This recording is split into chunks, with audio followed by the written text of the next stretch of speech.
예, 베레시트 24번째 시간 창세기 14장 말씀 전체를 함께 저희들 나가도록 하겠습니다. 말씀 읽습니다. 당시에 신할 왕 아므라벨과 엘라살 왕 아리옥과 엘람 왕 그돌라오멜과 고임 왕 디달이 소돔 왕 베라와 고모라 왕 비르사와 아드마 왕 시납과 스보임 왕 세메벨과 벨라 곧 수알 왕과 싸우니라. 이들이 다 시딤 골짜기 곧 지금의 염해에 모였더라. 이들이 12년 동안 그돌라오멜을 섬기다가 제13년에 배반한지라. 제14년에 그돌라오멜과 그와 함께한 왕들이 나와서 아스드롯 가르나임에서 르바 족속을, 함에서 수스 족속을, 사회 기랴다임에서 M 족속을 치고 호리 족속을 그 산 세일에서 쳐서 광야 근방 엘 바란까지 이르렀으며 그들이 돌이켜 엠미스밭 곧 가데스에 이르러 아말렉 족속이 온 땅과 하시손다말에 사는 아모리 족속을 친지라. 소돔 왕과 고모라 왕과 아드마 왕과 스보임 왕과 벨라 곧 수알 왕이 나와서 시딤 골짜기에서 그들과 전쟁을 하기 위하여 진쳤더니 엘람 왕 그돌라오멜과 고임 왕 디달과 신할 왕 아므라벨과 엘라살 왕 아리옥 네 왕이 곧 그 다섯 왕과 맞서니라. 시딤 골짜기에서 역청구더기가 많은지라. 소돔 왕 고모라 왕이 달아날 때에 그들이 거기 빠지고 그 나머지는 산으로 도망하며 네 왕이 소돔과 고모라의 모든 재물과 양식을 빼앗아 가고 소돔에 거주하는 아브라함의 조카 롯도 사로잡고 그 재물까지 노략하여 갔더라. 도망한 자가 와서 히브리 사람 아브라함에게 알리니 그때에 아브라함이 아모리 족속 마므레 상수리 숲을 근처에 거주하였더라. 마므레는 에스골의 형제요 또 아넬의 형제라. 이들은 아브라함과 동맹한 사람이더라. 아브라함이 그의 조카가 사로잡혔음을 듣고 집에서 길리고 훈련된 자 318명을 거느리고 단까지 쫓아가서 그와 그의 가신들이 나뉘어 밤에 그들을 쳐 부수고 다메섹 왼편 호바까지 쫓아가 모든 빼앗겼던 재물과 자기의 조카 롯과 그의 재물과 또 부녀와 친척을 다 찾아왔더라.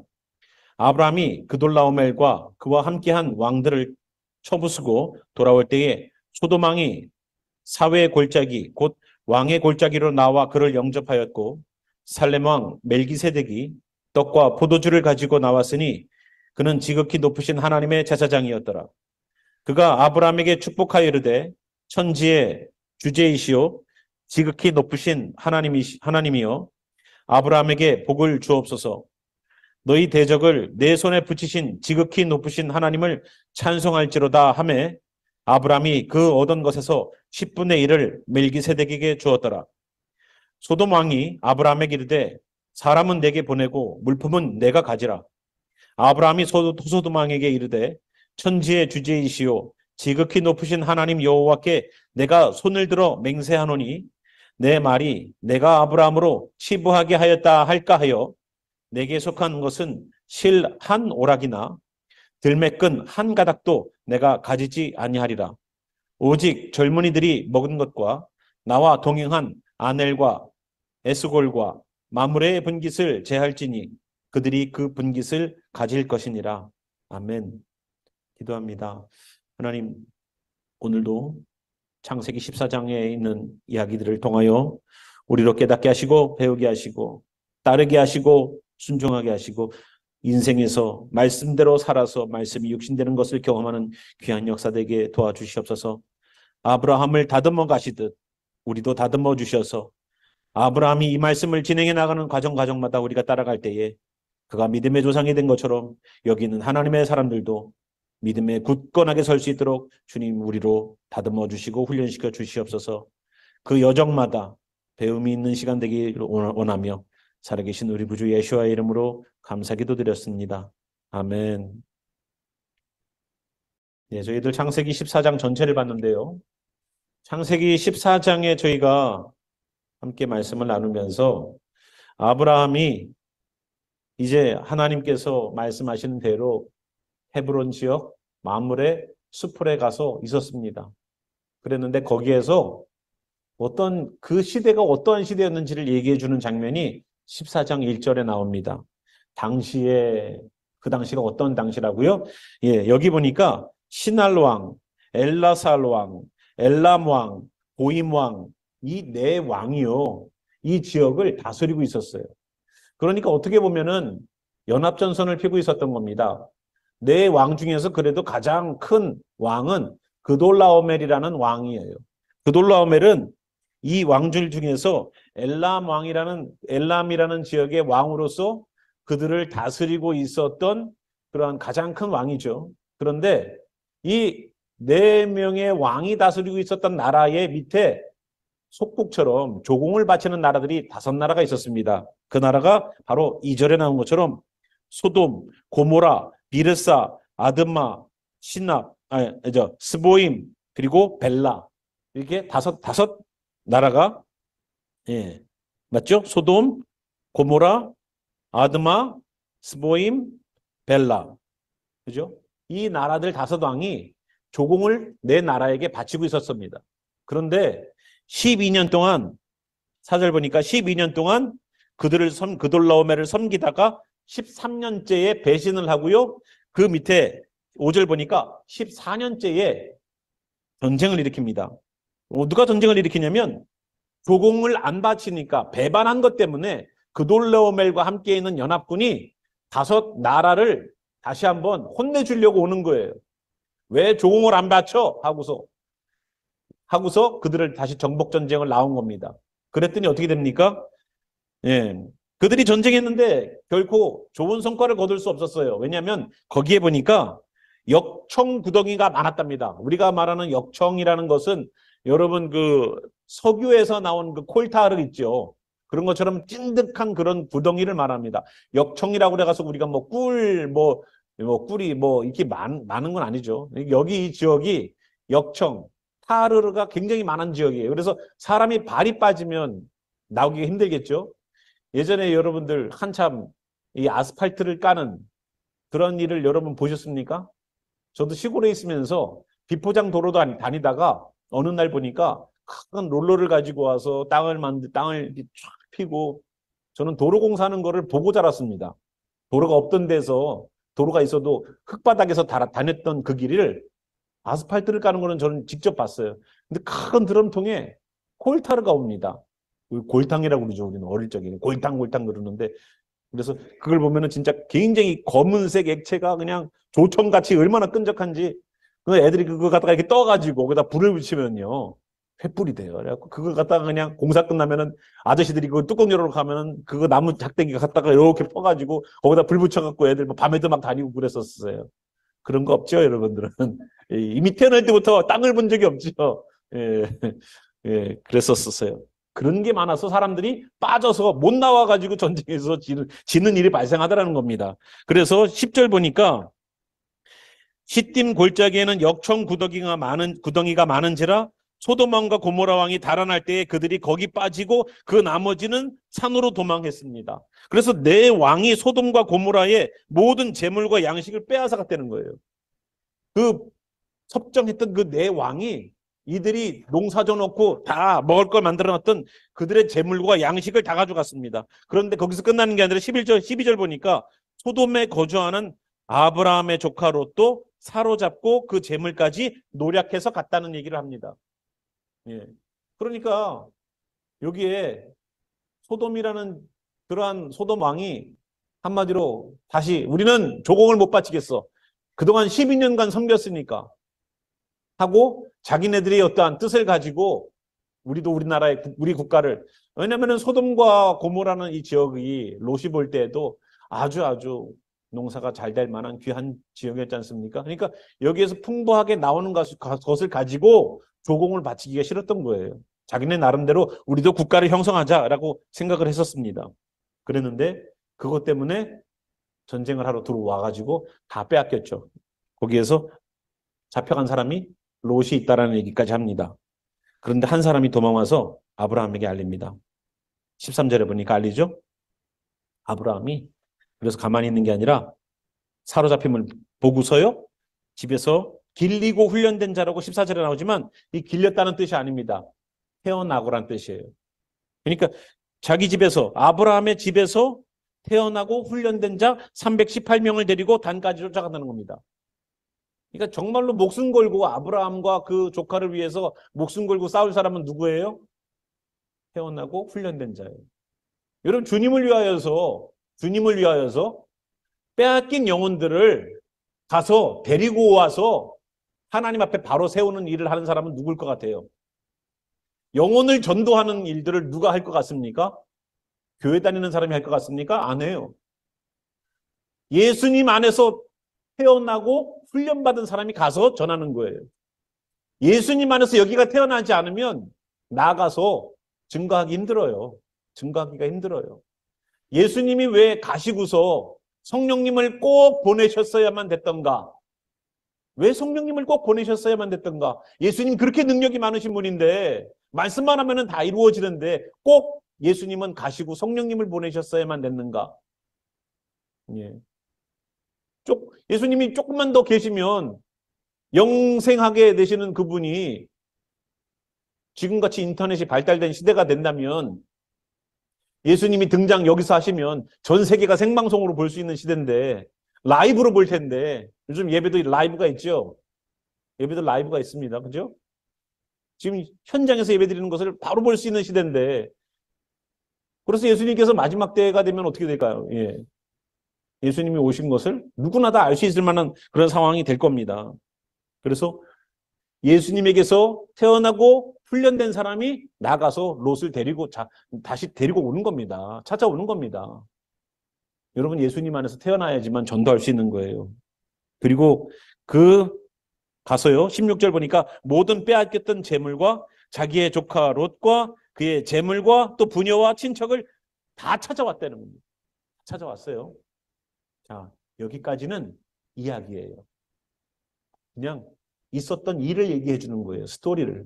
그러면 신앙은 언제부터다? 어떠한 사건이 난 이후부터가 신앙이라는 거예요. 항상 우리 인생은요 그래요.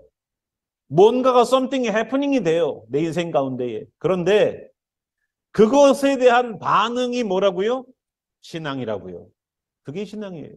신앙은 처음부터 각오하고 내 인생을 임하는 사람 몇 명 됩니까? 물론 아침에 일어나셔서 큐티하면서 오늘도 말씀대로 살아야지 하지만 현장 앞에서는 하나님의 말씀은 다 잊어버려버리고 현장의 문제만 보고서 발만 동동 구르는 경우들이 얼마나 많이 있어요. 그죠? 그래놓고 시간이 지나고 나서 이제 좀 정신이 돌아오면 그때 가서야 아 그래 오늘 말씀이 이랬었지. 다시 한번 내가 말씀대로 살았어야 됐는데 내가 오늘 또 실수한 것 같아. 실패한 것 같아. 하고 그때 가서 좌절감만 느끼죠. 좌절감만 느껴요 우리가. 그런데 자 사실의 이야기가 여태까지 진행됐다면 또다시 우리에게 들여오진 사실의 이야기가 지난 다음에는 신앙적인 이야기가 다루어져야 된다는 겁니다. 그래서 17절부터 볼게요. 아브라함이 그돌라오멜과 그에 함께한 왕들을 쳐부쉈다는 거예요. 내 나라 연합군을 이 아브라함도요 혼자 간 게 아니에요. 연합군이 있습니다. 이 사람도 자기 나름대로 연합군이 있었고 자기 집에서 키워서 훈련시킨 사병들이 있었습니다. 318명 있었대요. 아이고 뭐 318명 갖다가 내 나라가 연합한 연합군을 어떻게 쳐? 가능하겠어요? 물론 아브라함도 자기의 연합 군대가 있었습니다. 그러나 이 연합 군대가 지금까지 이 완전히 그냥 다스리 있었던 그 나라를 내 나라 왕들을 칠 수 있을까요? 쉬운 일은 아닐 겁니다. 그러나 밤에 몰래 가서 여러 군대로 나눠가지고 쳐가지고 결국은 이겼대요. 그러니까 소돔 왕이 나옵니다. 왜냐하면 소돔 왕이 어떻게 됐었어요? 지난번에 예, 잡혀갖고 그냥 역청에도 빠지고 뭐 산으로 도망가고 한번 우리도 한번 잘 살아보자라고 이렇게 일어났다가 오히려 두들겨 맞았죠. 그죠? 그랬더니 소돔 왕이 얼마나 좋겠어요.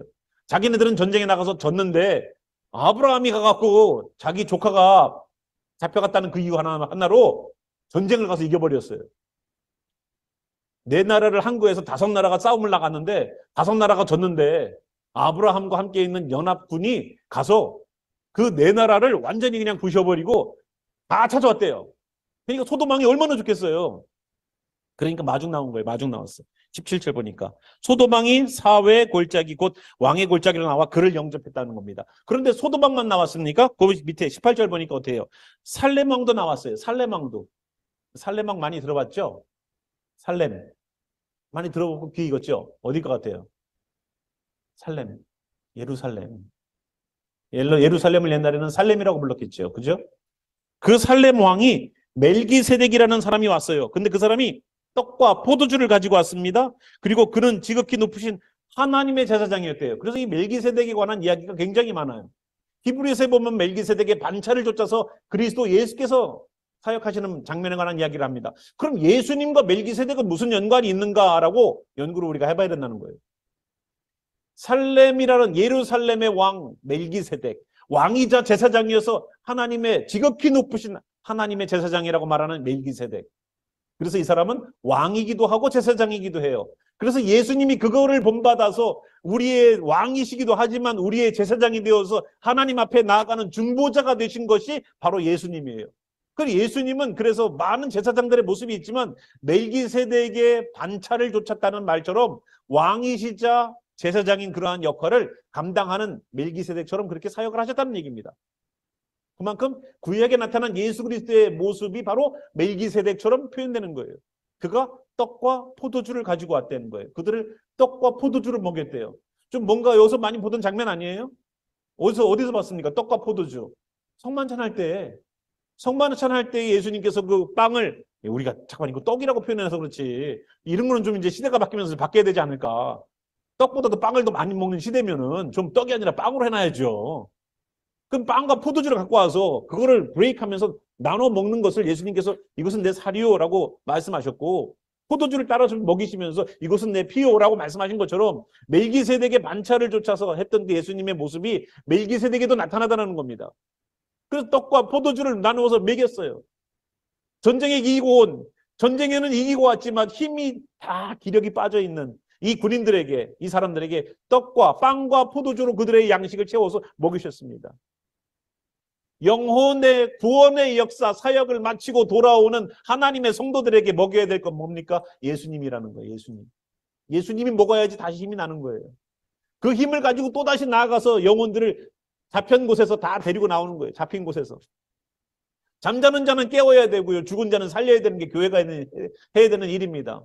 누가 해요? 태어나고 훈련된 자라는 거예요. 태어나고 훈련된 자. 주님 안에서 태어나고 주님 안에서 훈련되어야지만 나가서 전도하고 나가서 영혼을 데리고 오는 거예요. 물에 빠져가는 걸 이렇게 보면서 여러분 물에 빠져가는 걸 이렇게 보면서 거기에 강아지가 물에 빠져도요. 사람들이요. 밧줄이 없으니까 사람들이 그냥 한 사람씩 손에 손을 잡고서 내려가갖고 그 강아지를 건져갖고 올리더라고요. 강아지가 물에 빠져서 흘러내려가도 그렇게 구해내는데 사람들이 저기 나가서 지옥으로 뻔히 가는 거 보이는데 한마디 말도 안 해요? 나는 정말로 주님 안에서 태어나고 주님 안에서 훈련된 사람 맞습니까? 주님 안에서 태어나고 주님 안에서 훈련된 사람은 롯을 데리고 오듯 우리가 목숨 걸고 나가서 영혼을 구원하는 데 사용될 거예요. 그들을 위하여서 우리의 양식을 공급하시는 분은 누구예요? 예수님이에요. 다시 예수님으로 충전되는 거예요. 우리의 충전은 다시 주님이에요. 여러분 전기차 충전 뭐로 해요? 전기로 해야 돼요. 신앙인들의 충전은 바로 예수님이에요. 예수님으로 충전되어야지 또다시 나가서 또다시 누군가를 구해올 것 아닙니까? 주님 안에서 태어나야 되는 거 아니겠어요? 그래서 그가 하나님 그 떡과 포도주를 가지고 빵과 포도주를 가지고 나오고요. 그는 지극히 높으신 하나님의 제사장이었었습니다. 사람들은 얘기해요. 노아의 자손 가운데 셈의 자손을 가운데 나왔던 제사장일 것이다 라고 얘기들 합니다. 그가 19절 보니까 아브라함에게 축복합니다. 천지의 주제이시여 지극히 높으신 하나님이여 아브라함에게 복을 주소서 그렇게 얘기해요. 복을 주옵소서 그렇게 얘기해요. 너희 대적을 너희 손에 붙이신 지극히 높으신 하나님을 찬송할지로다 하니까 아브라함이 어떻게 돼요? 이거 명령형이에요. 아브라함 보고 명령한 거예요. 아브라함 보고 20절에 너희 대적을 내 손에 붙이신 지극히 높으신 하나님을 찬송할지로다 하매 아브라함이 그에게서 얻은 것의 10분의 1을 멜기세덱에게 주었대요. 여기에서 11조가 시작됐다라고 11조의 효시를 얘기해 주고 있습니다. 11조의 효시가 여기 나오는 거예요. 하나님이 너 10분의 1 드려야 되지 않겠니? 안 했어요. 내 마음속에 감동으로 드린 거예요. 왜? 내가 생각해 보니까 너희 대적을 내 손에 붙이신 지극히 높으신 하나님을 찬양할지로다라는 말이 그래 맞아 맞는 말이야. 신앙의 동의가 있었어요. 신앙의 감동이 있었어요. 정말로 내 힘으로 이 네 왕을 우리가 쳐서 이겼다고?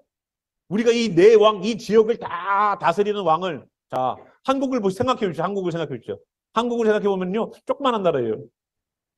위에는 아무것도 없으면서 핵 하나 들고 있는 북한, 그리고 옆에는 중국, 그 위에는 러시아, 옆에는 일본. 여러분 한국이란 나라가요. 얼마나 숨쉬기도 힘든 나라예요.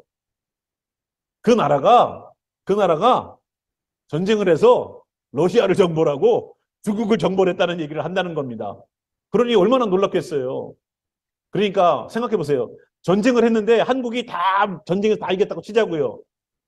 그러면은 멜기세덱이 와서 너희의 대적을 내 손에 붙이신 지극히 높으신 하나님을 찬송할지로다 하면은 어떻게 되게요? 아멘 하겠죠. 역시 내 힘으로는 한 게 아니야. 하나님이 하셨어. 맞아. 내 대적을 내 손에 붙이신 것은 내 힘이 아니었고 내 전투력이 아니었고 내 군사력이 아니었어. 하나님이 그랬지. 그래서 거기에 자기의 10분의 1을 하나님의 것입니다. 다 하나님의 것이지만 10분의 1을 하나님을 향하여서 드리는 모습을 보이게 됩니다. 또 소돔왕이 등장을 해요. 21절 보니까 소돔왕이 아브라함에게 이릅니다. 사람은 내게 보내고 물품은 네가 가져라. 우리 사람들만 다시 돌려보내. 그 대신 전쟁에 나가서 목숨 걸고 나가서 전쟁에서 전리품을 가지고 왔으니까 그 물건은 당신들이 수고했으니까 당신들 가지셔. 지금 이 처음에 싸웠던 이 네 왕이요. 소돔과 고모라를 먼저 친 게 아니에요. 그 전에도 여러 다른 도시들을 치고서 내려오고 있었습니다. 그러니까 그 전쟁들을 하면서 수많은 전리품들을 계속 모아 오다가 소돔과 고모라 지역까지 오게 된 거죠. 그리고서 마지막으로 여기서 싹 쓸어가지고 올라가다가 전쟁에 졌어요. 그러니까 얼마나 많이 모아놨겠어요. 그러니까 사람들은 보내고 물건은 너 가져라. 그러니까 아브라함이 뭐라고 그래요? 22절 아브라함이 소돔왕에게 이릅니다. 천지의 주제이시오 지극히 높으신 하나님 여호와께 내가 손을 들어 맹세하노니. 이때부터 맹세할 때는 뭐를 해야 돼요? 이때부터는 맹세할 때는 손을 들고 하는 거예요. 선서할 때는. 자 23절 내 말이 네 말 소돔왕 네 말이 내가 아브라함으로 치부하게 하였다. 부하게 만들었다. 아브라함이 부자가 된 게 왜 그런지 알아? 내가 지난번 전쟁에서 왔을 때에 물건을 다 아브라함 보고 가져가라고 그랬거든. 그러니까 아브라함이 지금 이렇게 부자가 된 거야 라고 말하지 않게 하기 위해서 치부하게 하였다 할까 하여서 내게 속한 것은 실 한 오락이 들매끈 신발 샌들 한 가닥 신발에 샌들을 묶는 그 끈 한 가닥도 내가 가지지 아니하리라. 소돔왕 때문에 내가 부자가 됐어라고 말하는 것을 아브라함은 원치 않았어요. 오직 젊은이들이 먹은 것, 전쟁에 나가서 힘들게 했던 사람들이 먹을 것, 나와 동행한 아넬과 에스골과 마므레의 분깃을 제할지니 그들이 그 분깃을 가질 것이니라. 나와 동맹한 사람들 것은 주되 내 것은 나는 당신에게서 받지 않겠어. 내가 전쟁에서 뺏어오기를 원했던 거는 내 조카 롯과 그리고 그의 식솔들이고 그의 재산이고 재물이면 끝이야.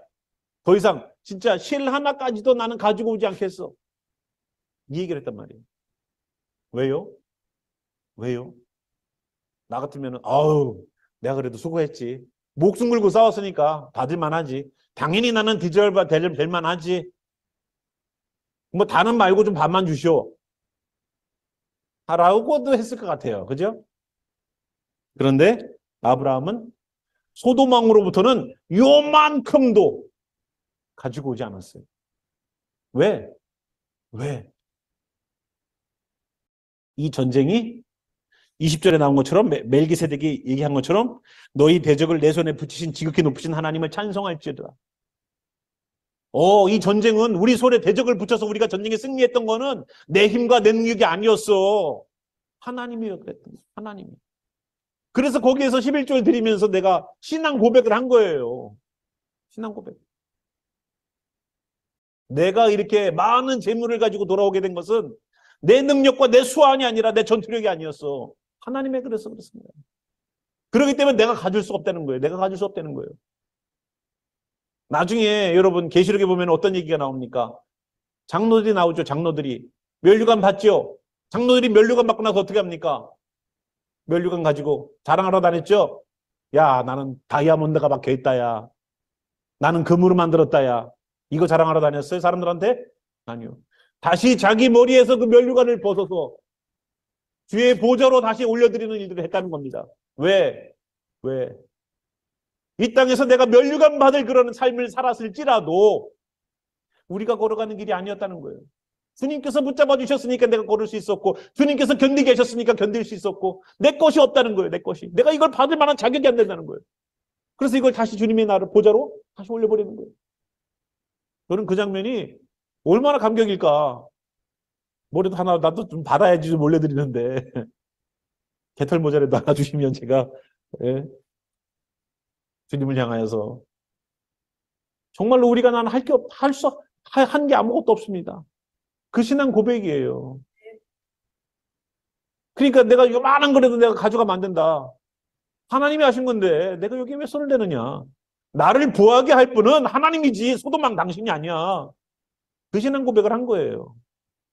자, 사건은 벌어졌습니다. 사건은 벌어졌어요.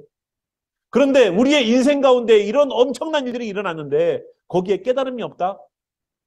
참 어리석은 거예요. 참 어리석은 거예요. 여기에서 아브라함은 깨달음이 있었어요. 아, 그거구나. 그런데 하나 우리 오늘 제목 보시면 알지만 세상 없으면 못 사는 사람이 있고요. 하나님 없으면 못 사는 사람이 있다는 거죠. 그죠? 롯을 보겠습니다. 이제 다시 시선을 롯으로 옮겨요. 롯은 어때요? 엄청난 일을 겪었어요. 소돔에 살 때에 엄청난 일을 겪었어요. 전쟁이 났어요. 도망도 못 가서 다 잡혀갔어요. 도망도 못 갔어요. 다 잡혀갔어요. 자기만 잡혀갔어요. 온 식솔들이 다 잡혀갔어요. 자기의 재물까지도 다 뺏겼어요. 여러분 거기 살겠어요? 여기는 전쟁 다발 지역이네. 전쟁 맛집이네. 딴 데가 살아야지 내가 안전한 곳으로. 아니면 롯 같으면은 충분히 그러는 사람 아니에요? 항상 머릿속에는 내 안전, 내 부, 내 행복 그걸 생각했던 사람이잖아요. 근데 그 다음에 어떻게 돼요? 롯이 깨닫고 이제 역시 삼촌밖에 없어요. 다시 삼촌과 같이 살래요. 간 게 아니라 다시 소돔 그 땅으로 다시 들어가 살아요. 이걸 뭘 느낍니까? 인생에 어떠한 경험을 해도요. 하나님의 사람은 그 가운데 하나님을 볼 줄 아는 눈이 생겨요. 그래서 하나님 아니면은 내 부의 축적은 하나님이야. 소돔왕 당신이 아니야라고 나는 어떠한 상황에도 하나님을 붙잡는 사람이 있고요. 어떠한 상황이 벌어져도 또다시 세상으로 가는 사람이 있어요. 똑같이 교회를 다니고 똑같은 말씀을 들었는데 아니 왜 똑같은 말씀을 들었는데도 뭐 옛말에 뭐 한 뱃속에서 나와도 서로가 가는 길이 다르다고 그러는데 어떻게 같은 일을 경험했는데 왜 그거를 보는 우리들의 영적인 눈은 다르냐 이거예요. 다시 소돔으로 가서 거기서 살다가 결국은 쫄딱 망하고 자기의 몸만 겨우 빠져나오는 그런 인생을 살지 않습니까? 아니에요. 세상 없으면 못 살아 이 사람은. 다시 돌아가. 무슨 일을 경험해도 무슨 말씀을 들어도 어떤 것을 경험해도 다시 세상으로 돌아가서 세상의 방법으로 세상의 삶을 살고 있어요. 근데 하나님의 사람은 달라요. 어떤 일이 발생하면 하나님 나에게 무슨 뜻이 있으십니까? 하나님 나에게 무엇을 말씀하시려고 합니까? 내 인생의 기준은 이제 하나님이에요. 멜기세덱이 그렇게 얘기했을 때 아유 하나님께서 내가 잘 싸워서 그런 거예요. 제가 전쟁을 잘해요 원래. 그래서 내가 사병들도 키웠어요. 그렇게 얘기한 게 아니에요. 생각해보니까 맞다. 그 대적을 내 손에 붙이신 것은 하나님이지 내가 아니다. 아무리 군사력이 많아도 아무리 힘이 세도 전쟁에 지는 경우들이 얼마나 많이 있습니까? 성경을 보니까. 그래 내가 아니지. 내가 이렇게 먹고 사는 것 내가 아니지. 내가 이렇게 유지하고 사는 것 내가 아니지. 그거를 알고 누군가가 나에게 엄청난 부를 선사한다 할지라도 실오라기 하나까지도 안 받는 거예요. 이걸 보면서 진짜 저랑 너무 다른 모습을 보고서 되게 많이 했어요. 그럼 반응 받고 반응 주면 되잖아요. 그래서 여기에서 똑같은 일을 경험을 해도 늘 세상으로 아무리 어려운 일을 겪고 아무리 인사이트 되는 말씀을 듣고 아무리 좋은 말씀, 아무리 신앙생활 잘해도 다시 돌아가. 무슨 고무줄이에요? 맨날 돌아가 있어. 신경만 조금 놓고 있으면 다시 돌아가 있어, 세상으로. 고무줄이야 완전히 그냥 띵 놓으면 그냥 다시 돌아가고 띵 놓으면 다시 돌아가고 여기에다 놓든 저기에다 놓든 놓으면 여기로 와 있어. 고무줄 같은 신앙. 근데 우리도 고무줄 같은 신앙이에요. 어느 상황에 갖다 놔도 우리도 다시 주님께로 돌아가는 사람이 되길 바라요. 롯과 아브라함은 극명한 차이를 보이죠. 어떠한 상황에도 내가 부를 축적하는 일이든 내가 어떠한 상황이든 나는 하나님께로부터야. 아브라함이 많이 성숙한 것 같지 않습니까? 예? 어때요, 여러분? 아브라함을 이렇게 옆에서 이렇게 제3자로서 이렇게 보면서 야, 아브라함도 많이 컸네. 예전에는 기근이 있으면 어떻게 먹고 살지? 기근 때문에 점점 진짜 세상으로 그냥 눈이 돌아가고 애굽으로 자꾸만 눈이 돌아가다가 결국은 애굽으로 가버렸잖아요. 그러니까 그냥 슬금슬금 거짓말도 진실도 섞어가면서 신앙생활하다가 잘 버무려서 남들 눈치 못 채게 결국은 하나님이 알게 하시고 엄청난 물을 쭉쭉 하고 돌아오면서 야, 적당히 섞어 살아도 되는구나. 이게 아니라 하나님은 내가 불순종해서 그 애굽 땅에 들어가 살아도 거기에서 나에게 복을 줄 수 있는 분이구나라는 것을 깨달았어. 뒤통수 맞은 거죠. 한마디로 하나님한테 영적인 깨달음을 얻은 거예요. 잔머리 굴리면서 그래. 인생은 역시 정직하게 살면 손해보는 거야. 적당하게 섞어 살면 되는 거지. 이게 아니라 하나님은 어떤 분인지를 정확하게 깨달았어요. 그러고 나니까 뭐 네가 좌를 하건 내가 우를 하건 상관이 없어요. 소돔왕이 다 전리품도 가져라 그래도 아니 나는 하나님의 사람이야. 하나님의 방법으로 나는 부해질 거야. 하나님이 나한테 복 준다고 했거든. 예전에 애굽 왕이 나한테 엄청나게 준 증거를 내가 경험했거든. 그래서 하나님이 계속 이렇게 부어줄 것을 기대합니까? 아니요. 이제는 하나님으로부터. 어떠한 일이 있어도 세상으로 돌아가는 사람, 세상이 없으면 죽는 줄 아는 사람, 어떠한 일 경험을 해도 하나님의 경험, 하나님의 말씀을 들어도 세상으로 돌아가고 세상 방법으로 사는 사람이 있고요. 여기 아브라함처럼 어떠한 유혹이 오고 어떠한 나에게 이득되는 일이 생겨도 하나님 안에서 이해하려고 생각하는 사람이 있습니다. 여러분, 지금 우리 돌아보면서 어떻게 생각하십니까? 우리의 인생에 수많은 사건들이 지나가죠. 우리 인생에 수많은 일들이 지나가요. 그러나 그 다음에 보이는 것이 신앙이라고 그랬습니다. 거기에 대한 리액션이 신앙이에요. 어떤 사람이 어떻게 행동을 할 때 거기에 내 입에서 나가는 그 말이 신앙 고백이에요. 소도망에게 22절 아브라함은 신앙 고백을 해버려요. 뭐라고요? 천지의 주제이시오 지극히 높으신 하나님 여호와께 내가 손을 들어 맹세한다 라고 말하면서 얘기해요. 나는 아무것도 갖지 않겠어. 실 하나까지도 갖지 않겠어. 그런 마음을 가지고 신앙 고백을 소돔왕에게 해요. 사건 이후에 보여지는 아브라함의 신앙 고백. 그게 신앙이죠. 아브라함의 신앙이 이런 사람이구나. 대쪽 같은 사람이구나 이젠. 발견하죠. 우리도 부지불식간에 누군가의 질문 속에 어떤 상황 속에 내가 선택하고 내가 말하는 것을 통해서 하나님은 신앙 고백을 하게 하세요. 그래서 그 신앙 고백이 우리의 신앙이 됩니다. 그러한 일이 오늘도 14장의 이야기를 통해서 좀 우리가 발견하길 바랍니다. 오늘 우리 말씀 마치고 함께 우리 일어나셔서 기도하는 자리로 섰으면 좋겠어요. 하나님, 내가 똑같은 인생의 경험을 해도 너처럼 세상으로만 계속 치닫는 세상이 없으면 나는 안 돼요. 돈이 없으면 나는 안 돼요. 내 가정이 없으면 안 돼요. 내 직장이 없으면 안 돼요. 내 건강이 없으면 안 돼요.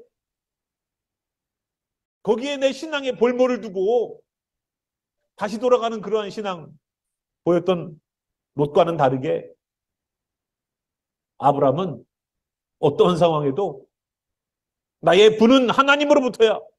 내 대적을 나의 손에 붙이신 것도 하나님이야. 하면서 자기의 아름다운 신앙 고백을 하면서 나아갑니다. 혹시 우리들의 삶 가운데에서도 언제나 인생의 경험 후에는 세상으로 돌아갔던 우리들의 태도가 있지 않습니까? 무언가 문제만 생기면 세상의 방법을 동원하려고 했던 우리들의 모습이 있지 않습니까? 어떠한 것을 경험을 하고 어떠한 말씀을 들어도 내 심령에는 전혀 변화가 없이 아직도 세상의 끈을 놓지 못하고 살아가는 그러한 모습이 우리 가운데 있지 않습니까? 우리 함께 돌아보면서 다시 한번 우리 신앙을 점검하고 주여 나로 하여금 믿음의 조상 아브라함처럼 하나님을 향한 눈이 있게 하시고 하나님을 향한 신앙 고백 있게 하시고 하나님을 향한 결정 있게 하여 주시고 하나님을 향한 하나님과 함께 살아가게 하소서라고 함께 기도하는 시간 갖겠습니다. 우리의 산 소망 되신 주님, 우리가 인생에 어떠한 경험이 있을지라도 우리가 인생에 어떠한 메시지를 듣고 우리가 어떠한 신앙의 고비고비를 걸어도 아무런 깨달음 없이 다시 세상으로 돌아가는 자들 되지 아니하도록 주여 롯처럼 살지 않게 도와주시옵소서. 하나님, 그런 인생이 무슨 의미가 있습니까? 천날 백날 교회를 나와도 내 삶이 다시 세상으로 돌아간다면 주님 무슨 의미가 있습니까? 이번 전쟁을 마치고 났더니 이 대적을 내 손에 붙이신 것이 하나님이라고 하는 그 고백 속에 아브라함은 11조를 드리면서 맞다는 신앙 고백을 했습니다. 그리고 소도망에게 가서도 천지의 주제이신 하나님께 맹세했습니다. 주여, 이런 신앙 고백이 있어야 되지 않습니까, 주님? 정말로 예수님 믿으면서 내 입술의 신앙 고백이, 내 입술의 고백이 바뀌기를 소망해야 되지 않습니까?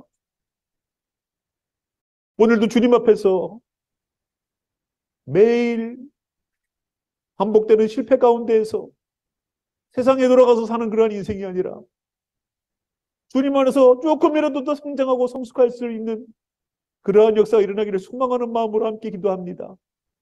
주여, 이들에게 주님의 생명의 메시지와 예수님께서 자기 몸을 찢으시면서 우리에게 주셨던 그 사랑하심과 성령님이 내주하시면서 정말로 믿는 자답게 집에서 태어나고 길리온 훈련된 그러한 사람들처럼 오늘도 구원의 사역을 베풀기를 원하는 하나님의 사람들에게 깊은 깨달음이 있기를, 오늘도 말씀 안에서 주님만이 오늘도 나의 산 소망이십니다, 주님만이 오늘도 나에게 근원이십니다라는 그 고백하는 이들에게 영원히 함께 역사하시기를 살아계신 우리 구주 예수와의 이름으로 축원하며 기도합니다. 아멘.